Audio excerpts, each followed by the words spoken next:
en 2024, j'ai continué avec mes collègues, avec mes camarades, à batailler pour les combats essentiels. Les combats essentiels pour la vie des gens et les combats qui sont en même temps des combats essentiels en termes de marqueurs politiques, pour redonner de la force au camp progressiste. J'y reviendrai dans la bataille politique. Donc, bataille pour continuer à demander l'abrogation de la loi retraite, rejetée par l'immense majorité des Français. Bataille pour redonner des moyens aux services publics d'éducation, de transport, de santé.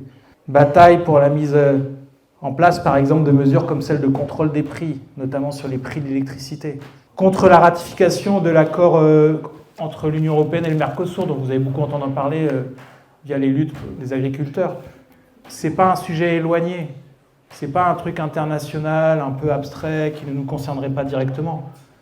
L'accord UE-Mercosur, c'est un projet de civilisation. C'est de savoir qu'est-ce qu'on veut avoir dans nos assiettes, et c'est de savoir si oui ou non on est prêt à sacrifier les 3/4 des agriculteurs dans ce pays.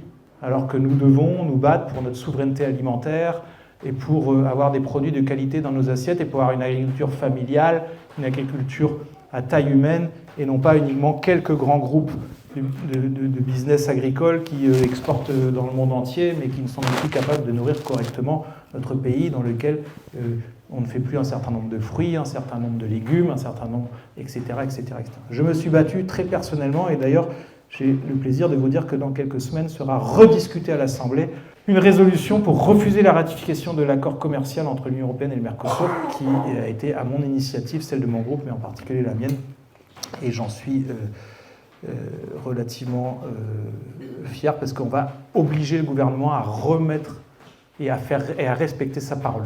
Parce qu'ils avaient dit « Ah non, on ne veut pas du Mercosur », mais la vérité, c'est qu'ils n'ont rien fait pour l'empêcher. En 2019, Macron disait que c'était un bon accord. En 2023, son ministre du Commerce extérieur disait encore « c'est un bon accord, il faut conclure ». Alors là, quand ils ont vu les agriculteurs se lever, ils se sont dit « Ah non, non, c'est pas un bon accord, on n'en veut pas ». Non, ils n'avaient rien fait pour l'empêcher.